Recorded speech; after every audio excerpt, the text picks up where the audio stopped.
everyone, I am the Nine of Spades, and welcome back to another solo scenario for Gloomhaven, the Crimson Scales fan-made expansion.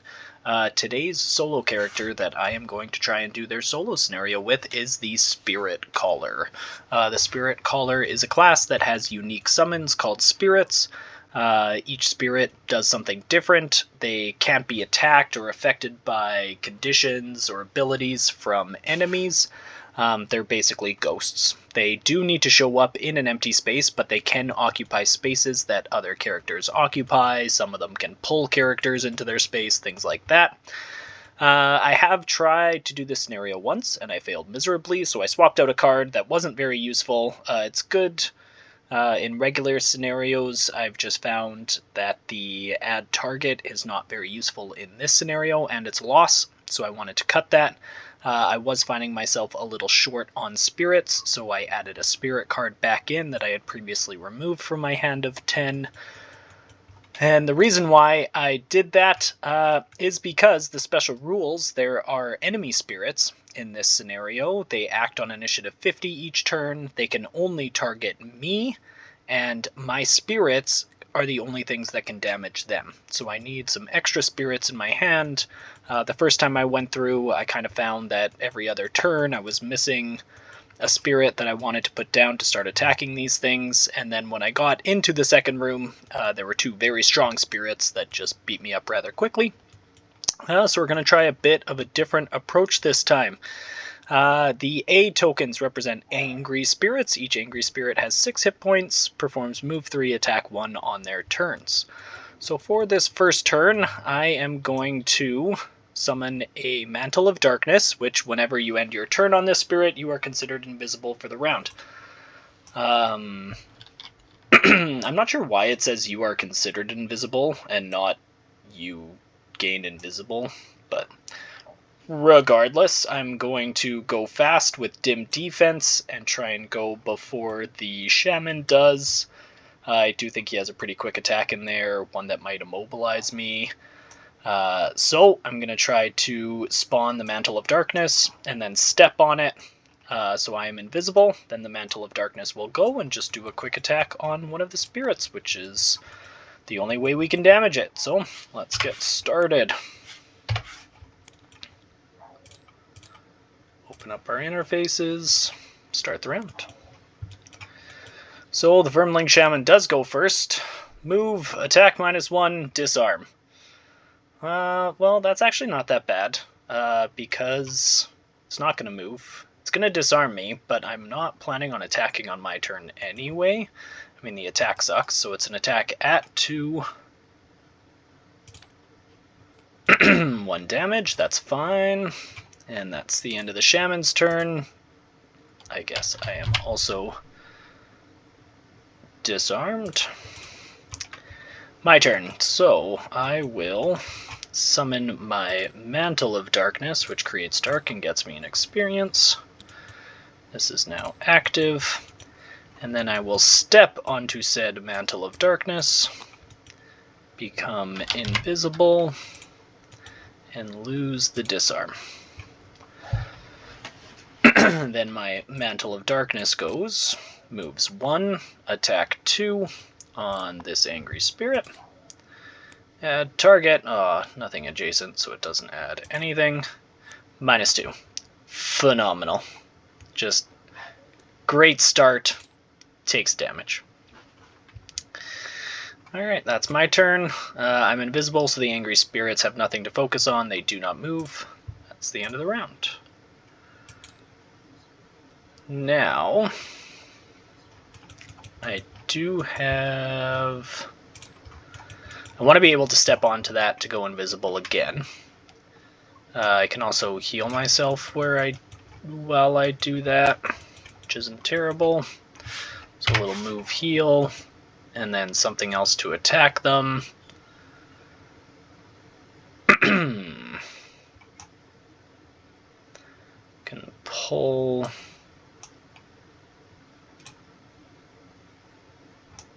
I kind of want to save this for next round and then do an attack 5 on the shaman. So if I spawn the Reaching Tentacle, I can put it down, do an attack 2 this turn and next turn, and I'll have 2 things down to attack with next round. Because I will put down... Well, I also want the Orb of Light to just do attacks, so maybe I won't do that. I'll just do an attack 4 on the Shaman. Or maybe I should poison the Shaman. All good questions. Maybe that's what I'll do. Maybe instead of the Reaching Tentacle this round, I'll just poison the Shaman. Just so that when I do eventually attack it, I'm getting extra damage on it. Because that shield 3 is annoying. Alright, let's start. So, Spirit Caller, I go first. I will attack the Shaman for 1 and poison. No damage, but you are poisoned. I would no longer be invisible, but I'm going to step on my Mantle of Darkness, gain invisibility again. The Shaman is just moving and attacking, but because I'm invisible, it has nothing to attack. It does nothing on its turn. The spirits will do nothing on their turn, so the Mantle of Darkness will attack this Angry Spirit for 2. 4 damage. Nice. Very good. And then the Mantle of Darkness dies. Card gets discarded. This gets discarded. Oh, I healed 1 when I moved onto that. And now I'm invisible. So maybe I can afford to go a little bit later in the round, so that I don't become uninvisible, and maybe I just attack the Shaman twice.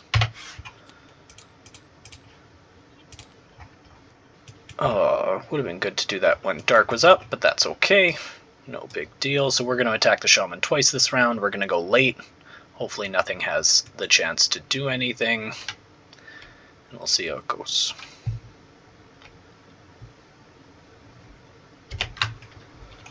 Okay. So the Shaman goes heal 3, range 3, that sucks. Angry Spirit goes, does nothing, and then my turn. So I have a attack 3, range 4, and an attack 3, range 2. So 2 attack 4s on the Shaman. The first one, Pierce 3, oh that's huge, don't miss. Please don't miss.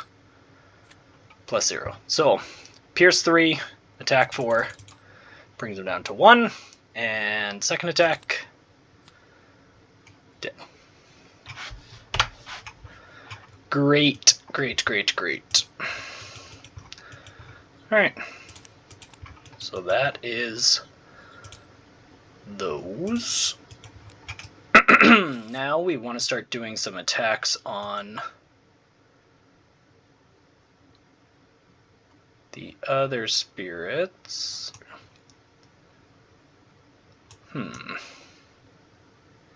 So I could take a spirit down a notch, like the Orb of Light, and it doesn't attack 4. Seems good. But then I lose my Phantom Hound.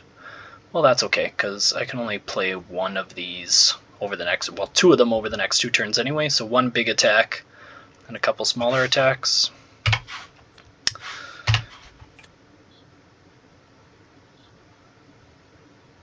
Or would I rather have a different bottom? No, this is fine. I'm fine with this. I wish I had Dark up. I didn't put Dark up last round, right? No. I'm no longer invisible.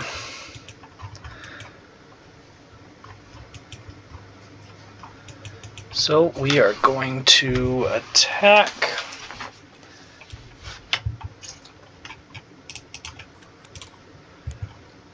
I go first, spawn the Orb of Light. I'm going to put a damage counter on it, and then this turn it adds +2 to its attack. So it's going to do 1 attack at 4 instead of 2 attacks at 2. This will just give me the chance to kill this spirit this turn rather than waiting until next turn. So that was my turn. Now the orb attacks at 4. Miss. Cool. Cool, cool, cool, cool, cool, cool, cool. Going great. Alright, this spirit attacks me. -1, no damage. This spirit moves 1, 2, 3, and attacks me. Actually, let's move it here.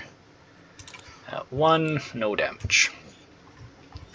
Alright, so discard those two. Now I can either add the Pierce, and the good thing about this card is it's only the next 5 times the spirit attacks an enemy with shield, so they won't burn through this ability by attacking creatures without shield. And I know there's just more shamans in here, so I can throw this up and then do a couple attacks with the other one, and then I'll have to short rest and get some cards back. So start the round. We can do a get this up.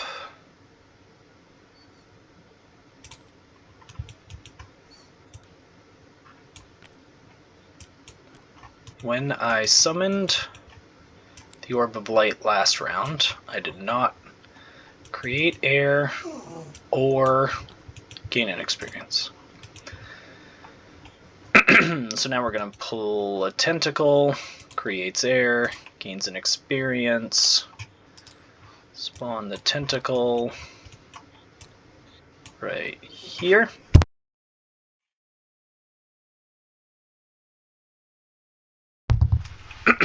So then the tentacle does a attack 2, and it can pull. Maybe I just pull it here. Well, I can't pull it through me, so it doesn't matter. So an attack 2, range 4. That's it. 3 damage.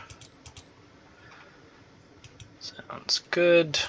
It's my turn, so now I'm going to take 2 attacks at 1 damage and no damage. So take the 1, and that's the Angry Spirits. This is active. This guy took 1 damage. Whoops. So he has 1 more turn. That is also active, and we're going to do a short rest and lose. That's fine. I am a-okay with losing that Toxic Charm. Draw up 7 cards. So, we definitely want something out that's going to be attacking. I could spawn the Mantle of Darkness, step on it and go invisible and do that again for 2 turns. But I think I want to save that for when I get in the next room, because I know the next room sucks. So what I could do is the same thing where I do a big attack with the Orb of Light. Same thing that I did last round. But then I'm getting rid of a top card that could be attacking. And I don't want to do that. And that top card can actually, if I put it here, it moves 1, 2, 3. It can attack both things. And the tentacle can attack the other one. So I think I want to do that with the Hound. And then for a bottom, I can heal myself. Remove a damage token, give myself advantage, don't really care about that, don't care about attacking, don't care about pushing. Yeah, I think I just want the dark. And maybe I heal. Sounds good. So we'll start the round. I will put down my Phantom Hound.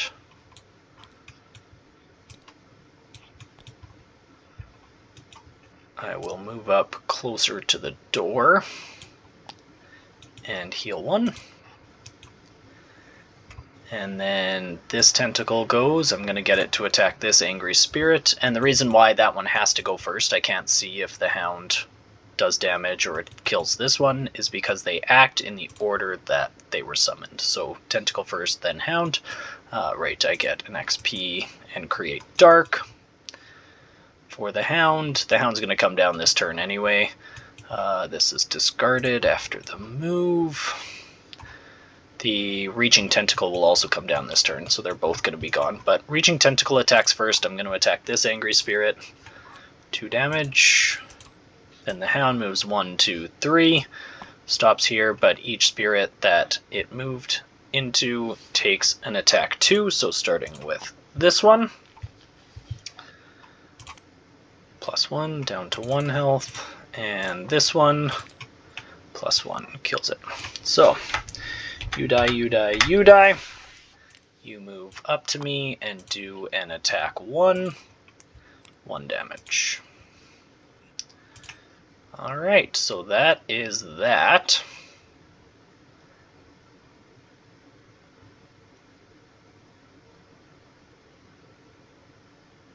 Now I'm trying to think how to make this work for next round. What I could do is I have my Smoking Shroud. I could move onto the door, drop the Smoking Shroud, step on the Smoking Shroud, become invisible, or the Mantle of Darkness. Then the Mantle of Darkness moves here, attacks, and kills this. That gives me 2 turns of invisibility. Could be 4 turns if I Major Stamina Potion and get it back.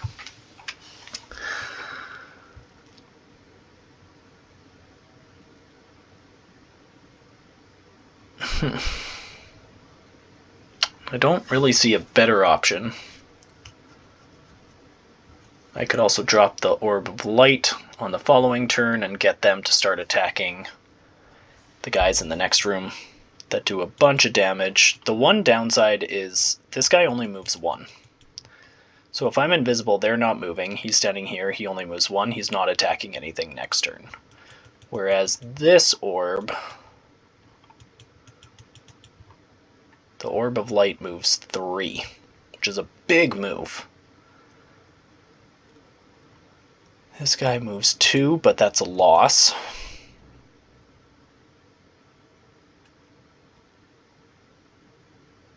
I think I'm going to do the Mantle. It's only going to attack once, but that's okay. And then I step on the door. It'll help me be invisible for 2 turns. And I can spawn the Orb of Light next turn to start attacking things, and then maybe I spawn the Soul Snatcher. We'll see. Okay, so that's what we're gonna do. Start round. So first things... Oh, I just realized something. It's not going to work. I'm going to swap this out for the orb. I'm going to take damage 1 turn. The reason why it's not going to work is because I can't move, drop this, and then move on to it afterwards. It's not how it goes. So, I'm just going to move. Do I even open the door and have them come in? What's this move? 3? So I'm going to take attacks if I do that, because I know the things on the other side of the door can hit me the same turn that I open it. So instead of moving... Sorry guys, just going to rethink this here. I'm going to shift this and just kind of burn the bottom and not move. And drop my orb right here. The orb that moves 3. And I will attack 2 with it. Kills it. And you go down. That's my turn. This gets discarded. This is active. These were both discarded last turn. This was an experience. And air is up.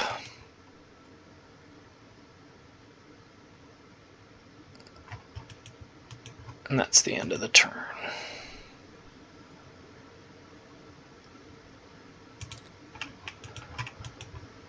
So now, same issue. I need to drop this when I'm in the room. So I'm going to have to take a round of attacks first. Which, okay, I'll move.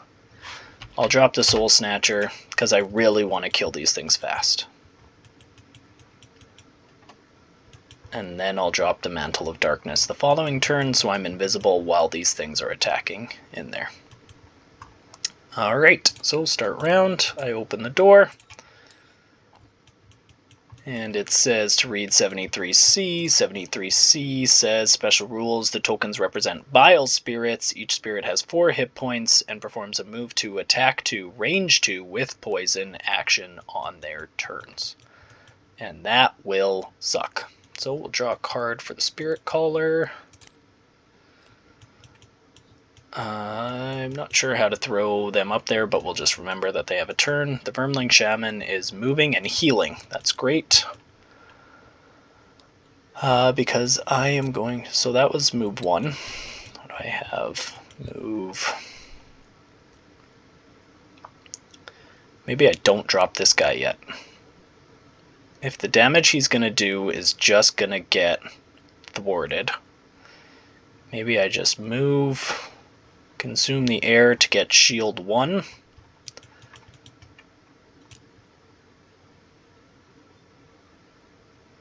Move right in here to give them disadvantage. 1, 2, 3. Well, they'll move back because they do a move 2. So they'll each move back. Or do I want them to stand still so that if I drop the hound, it hits all of them eventually? That's fine. I can stay here. I'm going to take 1 round of attacks, then this guy moves 1, 2, 3. Oh, he just dies. Actually, instead of dying, or instead of attacking, he does a heal at range 1. You may forgo the attack ability to perform a heal 2 range 1 instead, so he just heals me 1. Thank you, Orb. You served your purpose well. So I just did a move, and the reason why I don't want to throw this up is because I don't want to lose it yet, and I think that I can find a more advantageous spot for it. What I'm going to do is short rest, get a card back, pair it with the Mantle of Darkness, step on it, go invisible, and have the Mantle attack for a couple turns. Probably use the Major Stamina potion to just keep doing it so that I get some attacks in on those guys. So the Shaman does nothing, because nothing's injured, so no heals. This just gets discarded. And then these guys both attack me, stand still. The first one's going to be an attack at 2. So, oh, but I consumed that air when I did my move to gain shield 1 self. So that is no damage, but I'm now poisoned. And this next attack is at 3, shield 1. Ooh, 4 damage, shield 1. Okay, so that's the end of the round. Now I'm going to short rest again. Lose the orb. That's not great. Not one I wanted to lose, but that's fine. Away she goes. So I am going to be dropping my Mantle of Darkness and attacking with it. Hopefully I go before the Shaman. Very nice. So the Shaman is moving and attacking. It won't be doing anything because I will be invisible. So we spawn the Mantle of Darkness. I then just move and step on it. You are active, gain an XP, create dark. So I step on the mantle. I am now invisible. And my mantle will just attack this bottom vile spirit for 2. 3 damage. That's my turn. Now the vile spirit goes. They do nothing because they have nothing to focus on. Vermling Shaman goes, does nothing because it has nothing to focus on. Whenever you end your turn on this spirit, you are considered invisible. So I'm going to end my turn on the spirit again this upcoming round. I'm going to spawn the Phantom Hound to do an attack 2 on everything. And what else should I do? I could heal just to get rid of the poison. And that sounds pretty good. Alright, so we'll start round. Shaman goes quick. Attack, disarm, but I'm invisible, so it does nothing. Then my turn. I drop the Spirit Hound. Create dark, gain an experience. My battle goal that I drew was kill one or more elite monsters, which I did, so that's good. Don't have to worry about doing that. Phantom Hound then gets dropped, and the bottom of my other card is just a move, heal, whatever. It doesn't matter how much, I just heal the poison. But I could have moved around and moved through 2 spirits, and it's heal plus X, where X is the number of spirits you move through with the move ability. So it would have been a heal 3, but I needed to clear the poison first. So then the Phantom Hound goes, it moves through 1, 2, 3 characters and attacks. Sorry, I should clarify. Before the Phantom Hound goes, the Mantle of Darkness goes. Because I ended my turn on the Mantle of Darkness, I stay invisible. The Mantle of Darkness is going to attack this Vile Spirit for 2 damage, and then it dies. And my Phantom Hound will move through all 3. Attack this Vile Spirit for 2, dead. And attack the Shaman for 2, pierce 2 because of this ability. So this will advance up the track 1. Gain an experience for moving off that. Times 2. So that's 4 damage. Pierce 2 is 3 damage. Because it still has shield 1. And then 2 on this character. Minus 2, no damage to the Vile Spirit. Unfortunate. But who's a good doggy? Good job. Vile Spirit does nothing. That is the end of these 2 summons. Spirits, sorry. Now, I can go late and do an attack and drop a Reaching Tentacle. I'm going to be invisible for, well, up until 70, so after this guy goes for sure. Possibly even after the Shaman goes. So let's see what happens. So the Shaman goes first, move, attacks, does nothing. So no healing. That's the important part. Now the Vile Spirit does nothing because it cannot focus. I can attack with disadvantage, or I can just spawn the Reaching Tentacle. And I think I'm going to spawn the Tentacle and have it attack the Vile Spirit. +2. Vile Spirit dies. Now I can just, with my bottom, that creates air and gains an experience. So with my bottom, I can attack 3 with disadvantage. He has 3 shield. So I'd have to roll 2 positive modifiers. But what's the alternative? I'm not doing much else, so might as well chance it. So +1 and poison, or +0. So we do 1 damage and poison him. So that's not nothing. I do not move. Discard that card. I am no longer invisible. You took a damage. I guess that attack would have happened before my tentacle attacked the spirit, but same end result. I'm down to 1 card. My spirit is going to attack him unless he heals, so I want to go quick. I'm going to... Is now a good time for the stamina potion? No. We can find a better time. The only card... Oh, there's 2 cards I don't want to lose. I don't want to lose my tentacle, and I don't want to lose my, the other pierce thing. Wall of Shadows is definitely okay to lose. I am fine with that. Alright, so... Want to go quick. maybe I just move, heal. I'll heal 2. 1, 2, 3, 4. Stop right here. And I can attack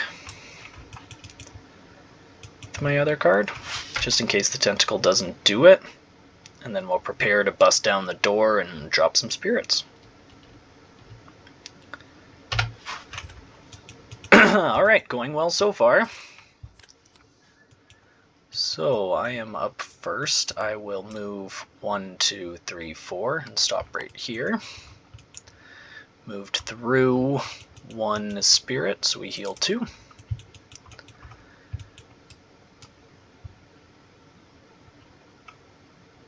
And discard that, and then attack 3 plus X, so attack 4, range 2 on this guy.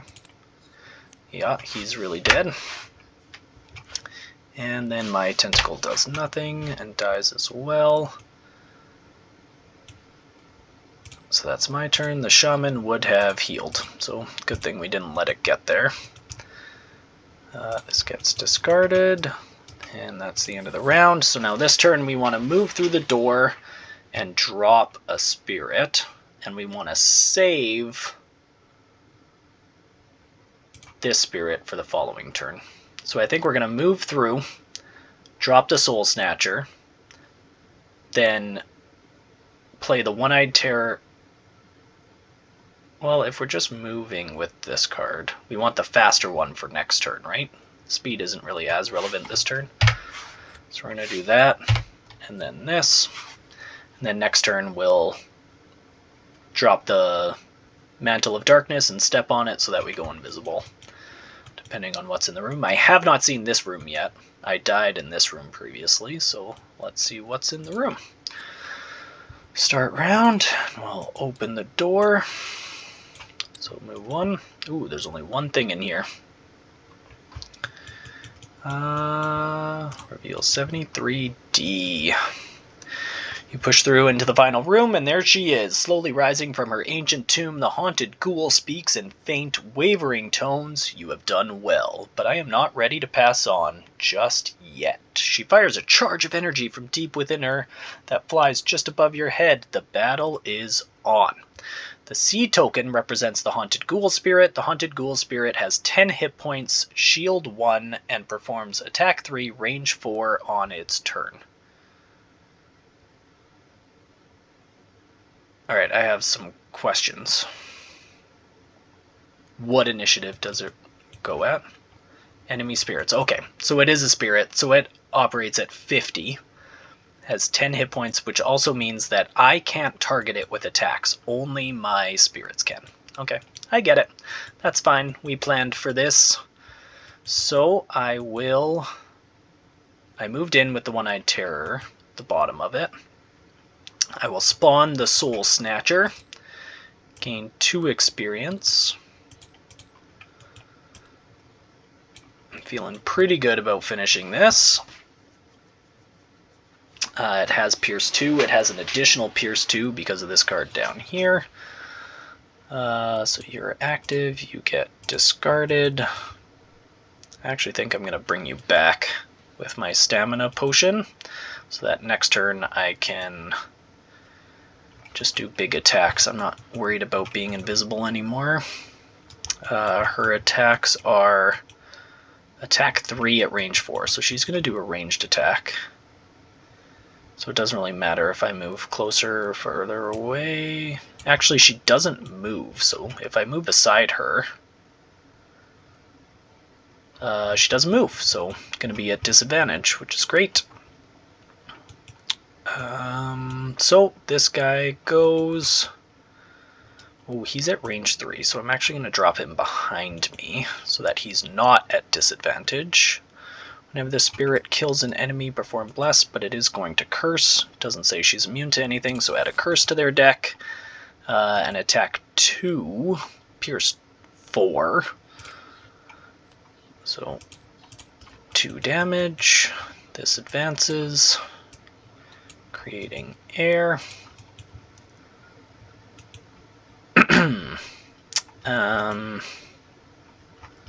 I think that's it for me. So now she attacks me Attack 3 with disadvantage. Miss. That's good. And that's the end of the round. So, I am going to use my stamina potion to get that back. And I also want this damage token one back. That might actually be what I do first. Because with this one, I remove a damage token from this guy, and he gets plus... Oh, I should wait until after I generate Dark to do that. So I generate Dark with the One-Eyed Terror. So I just want to go fast. Spawn the Phantom Hound. Spawn the One-Eyed Terror. Start round. So I'm going to go first and spawn the Hound, create Dark and gain an experience, and spawn the One-Eyed Terror. So we'll put the Phantom Hound here, the One-Eyed Terror right there, gains 2 experience. Spirit can be spawned adjacent to any enemy within range 6, which is pretty dope. They both die after this turn, so one gets discarded, the other gets lost. But the One-Eyed Terror could attack up to 5 targets if they were in a straight line across. Regardless, we'll start with the Hound, just moves through, does an attack 2, pierce 2 because of the card I have active, additional pierce 2 plus 1 damage, so 3 damage total. And you know what, I'm wrong. The Hound does not attack first. This guy attacks first, but same attack value, just adds a curse to their deck. So that's fine, and then he took a damage last turn and this turn. Then the Hound moves through, does an attack 2, pierce 3, so pierce 5, could add a target, just 2 damage. And the Hound dies. And then the One-Eyed Terror attacks for 2, pierce 3, 2 damage, and wound, because of the One-Eyed Terror's ability, when it dies, enemies gain wound. I can't put wound on this character for some reason.